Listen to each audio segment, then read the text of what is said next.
Well, good afternoon and welcome once again to Ed's Orchids. Now, I thought today we'd have a look at the Angraecums. I've got about 4 of them to have a look at. And one of them's just been recently bought in bud, so I'll show you that one again. And this one in front of you is an Angraecum veitchii, which I must have had for 10 years or so, even that, more than that. And I've chopped it down on numerous occasions because, as you know, these are monopodial orchids where they grow just from one stem and throw the leaves out from that stem, and then they drop off from the bottom and the plant keeps growing up and up and up, and then you have to chop it down. Well, I've just tried to do something a little bit different with this, but I'll go into that later. So these plants are a primary hybrid between Sesquipedale and Hibernium, and once mature these plants can produce many spikes at the same time, and this will give you a wonderful show of these beautiful flowers. In the UK mine begin to spike in and around September, but you don't see any blooms until December or January, and once the buds open the bloom will be either light green in colour, but as the blooms develop they will have sort of a very white lip on them. Now this plant, as I say, I chopped it sort of down 4 years ago. I found it on the videos I've made, and I sort of videoed the video of chopping it down. So you might be a little bit interested to see that, which I'll show you now. Well, this is a plant that what it looked like 4 years ago, and this is a video of a video that what I did to the plant then. Get rid of that little screen there. There you are, just showing how the leaves are dropping off. They're in a terrible state. I've silenced the video actually, so I'll just talk over it. Just showing you what I did to the plant.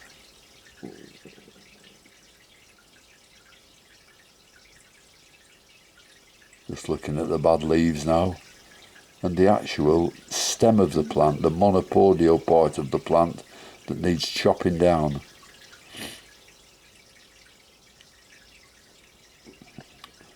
So it's just pulling it out of the other pot. It's in 2 pots there.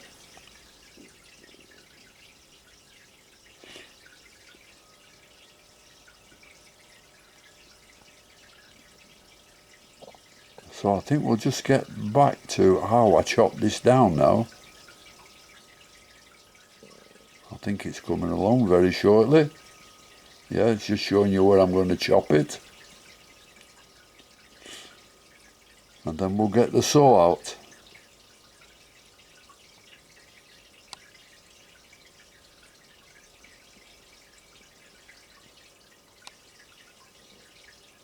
Here we go. Excuse me.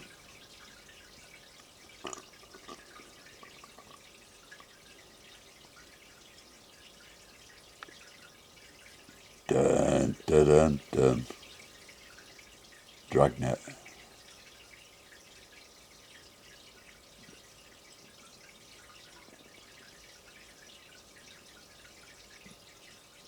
And this method I've used for the large Angraecums I've got, and also I used this on the Renanthera, where I took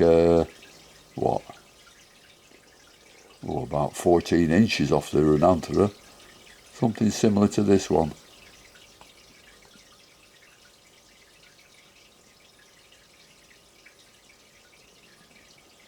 There we are, that's what I did, and then I covered the cuts with dragon's blood and repotted it. So we'll get back to what it's like now.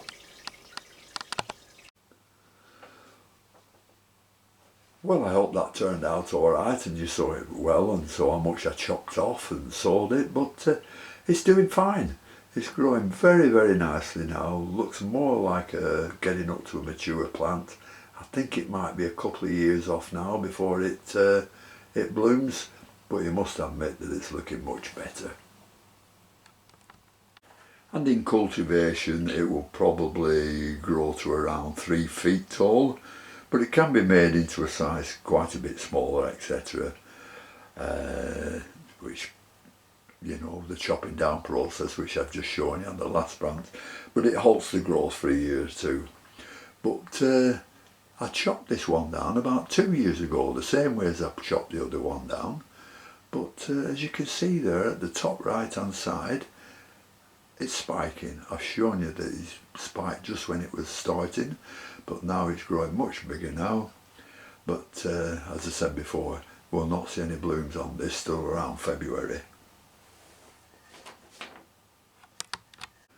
Now these like bright light, filtered light, but no sun. And the sun on these plants will overheat the leaves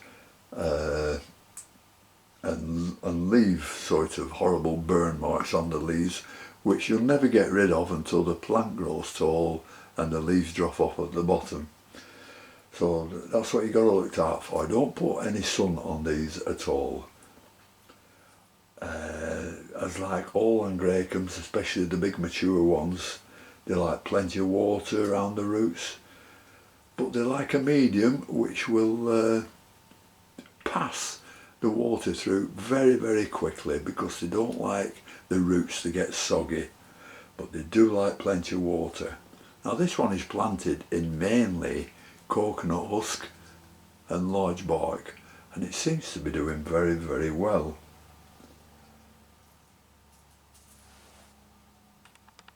And in this part of the world where I try and grow these, and I grow them all inside, they do recommend for you to leave them outside in sheltered spaces, but I can't do that up here because we don't get the months warm enough.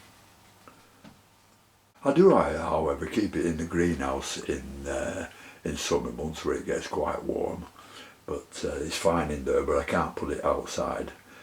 But since I've turned the heat off in the greenhouse, I've brought it inside. It gets the light it requires from Mars hydro light, which I have in this grow room. It also gets a temperature around 25 to 28, but the only thing I can't do is give the plant a 10-degree drop at night time. But I might be able to do so when the real cold weather sets in here in the northwest of England. It likes all humidity, like most of these Angraecums, and the grow room I keep this in, it never gets a humidity of less than around about 70%. It's fed weekly with a fertiliser I prepare, but any commercial feed will be accepted. And I give these plants more nitrogen in the springtime, which helps with the growth of the plant, and it helps to develop more leaves, and more leaves will give you more spikes and more blooms. And these are absolutely beautiful when they're very floriferous, but unfortunately there's only one spike at the moment, and which was very unexpected yet. But I'm quite happy to see it. So that plant's not looking too bad at all. We'll just finish up with having a look at the spike, how it's grown. And it seems to be growing just a little bit every day. So that's the Angraecum sesquipedale. Now this is the one that I was lucky enough to buy last weekend, and it's the Angraecum Crestwood. This is a real multi-cross plant from the sesquipedale and Hibernium, which gave the veitchii, which I've just shown you, and then this one is crossed back to the veitchii again. So and then it gives you the crestwood. So it's a real a real concoction of different species plants. This is sometimes called a comet orchid, and a very lovely and easy to grow Angraecum, I'm pleased to say, because they like the indoor conditions.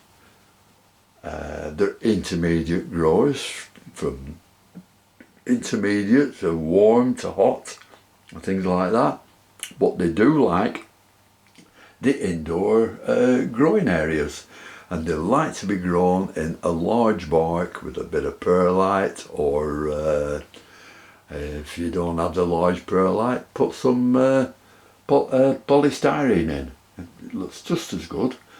Now the light they require, they don't like very light, very bright light like the Cattleyas, but give them light, what would say, a little bit stronger than you would give the Phalaenopsis.